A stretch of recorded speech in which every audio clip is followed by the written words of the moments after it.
Yesterday I did a video which ended up in two parts, if you will. Well, I asked the question of how do you know if Sally was gutted to become Mecha Sally?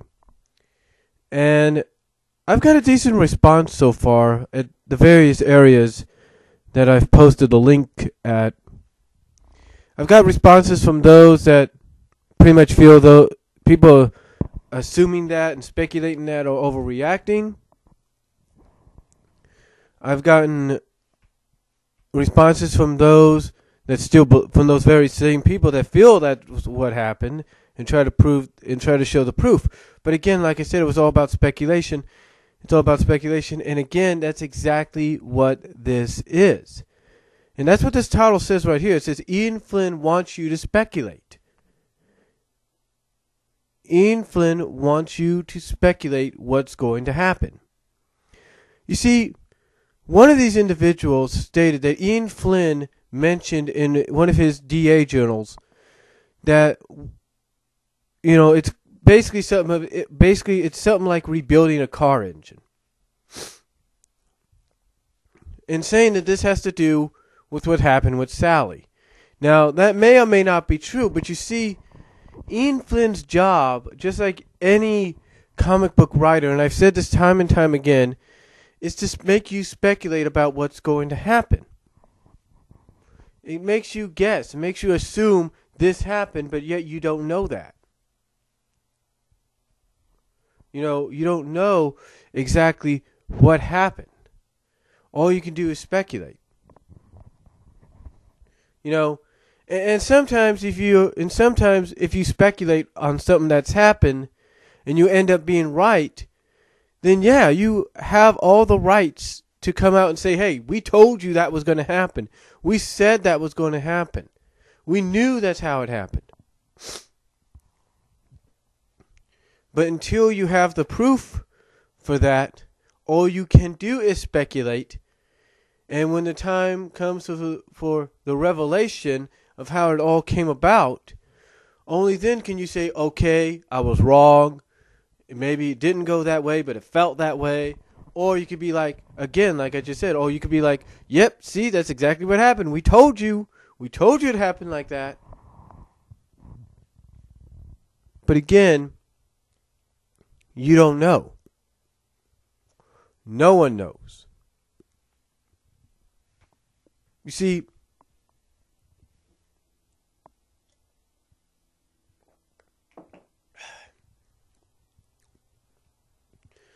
for all we know, for all we know, we can assume it, we can speculate it, but we don't know the truth. You see, unless of course, we were to hack into his computer, if you will, find his notes and say, aha, he did rip her apart, yeah! Or look and go like, oh, it doesn't say anything. I don't see no indication here of, being written in off panel, taking over apart, or we don't see it. I don't see that. I mean, literally, folks, it's called speculation.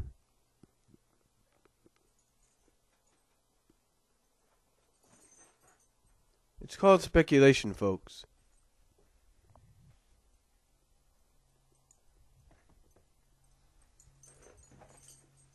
It's called speculation, folks. That's all it is. I'll give you a great example.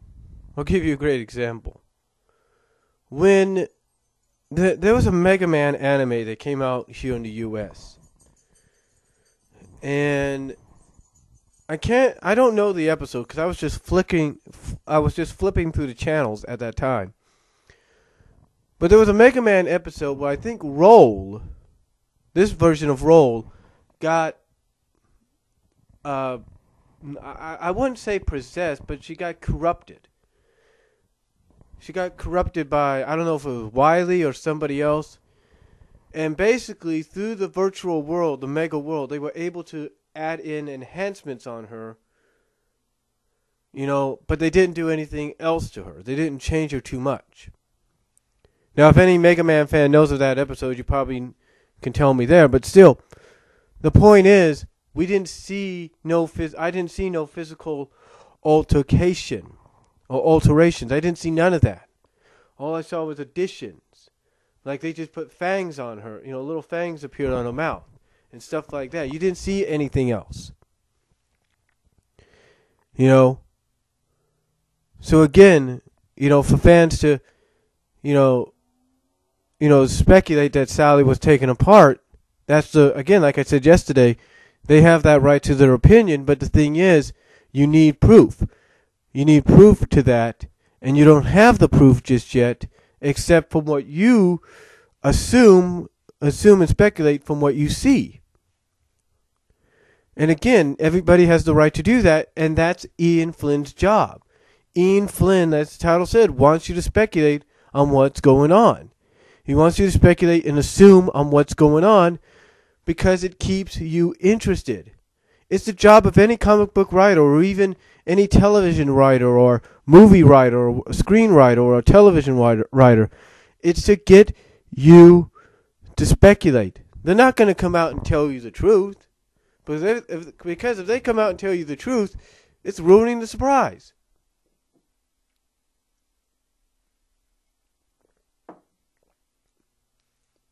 I mean, I'll give a great example. Last night I was watching Monday Night Raw, and during the end segment between John Cena and Ryback, I guess because a lot of people have been saying they had a night of mistakes, some errors, if you will.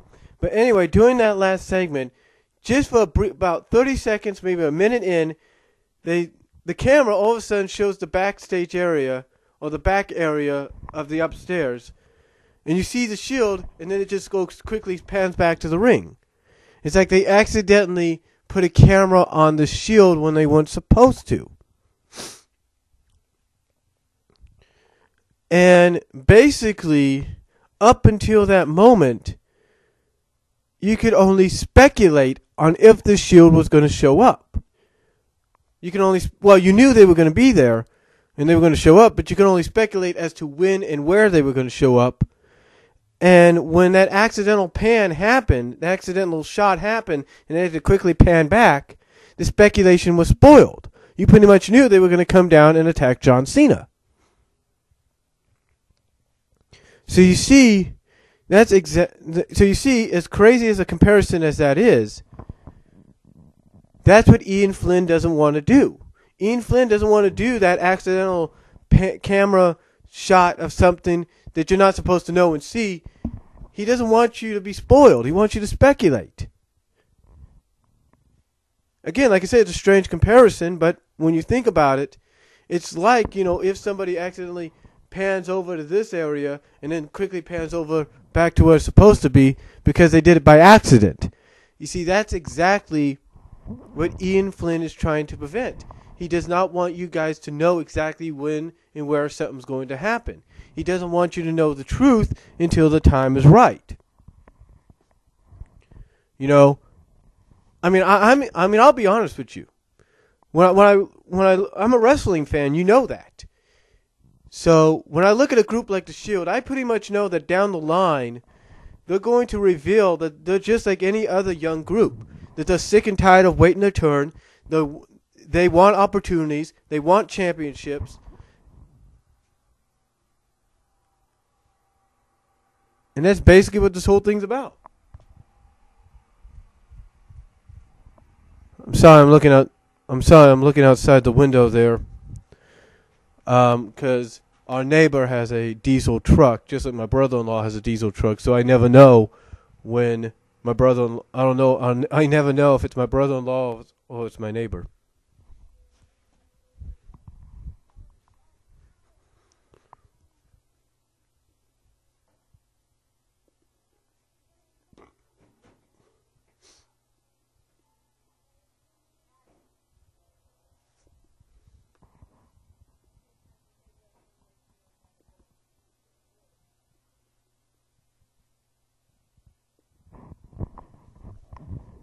Again, like I said, I never know if it's just my neighbor or my brother-in-law. So, but anyway, getting back on topic, the whole thing, like I said with Ian Flynn, is he wants you to speculate. He doesn't want to have to accidentally reveal something before its time is officially here. You see, like I said, strange comparisons. Last night's Raw, when they accidentally panned to the backstage area or the back area with showing the Shield, and then had to quickly pan back to the ring. True, they worked it into where they had to kind of improvise on the spot about, oh, did you guys just see what I just saw, kind of deal. So they had to improvise. They had to work it in, unexpectedly. And you see, again, strange comparison, but that's exactly the thing with Ian Flynn. Whether you like the guy or not, I've had my problems with him. I'm not going to deny that. I'm sure everybody, knows that. But the thing is, Ian Flynn's job, just like any comic book, movie, television, any media, any writer of any kind of media, the job is to keep you speculating. I mean, heck, last night before Raw came on, I was watching the ending of NCIS, and they had this one character basically get a text from who knows where asking if the NCIS crew was suspicious, and she texts back no. So it makes you speculate as to who she's talking to and what's going on. I mean, yeah, they showed flashbacks and all that, but it makes you speculate as to what's really going on. You know what I'm saying? And that's the job of the writer. It keeps you on a cliffhanger. And again, that's what Ian Flynn wants you guys to do. He wants to keep you guys on a cliffhanger. He wants you to keep speculating. Again, that's what that writer's job for NCIS, that episode of NCIS was last night, to keep you guys speculating as to what's going to happen next, because you never know what's going to happen next. You can only speculate and wonder and assume. And again, that's exactly what I was talking about yesterday in that video, in that two-part audio video. The fact that the people that speculate and assume that Sally got gutted by Eggman, courtesy of Ian Flynn's writing, you don't have no proof of that. You don't have no proof.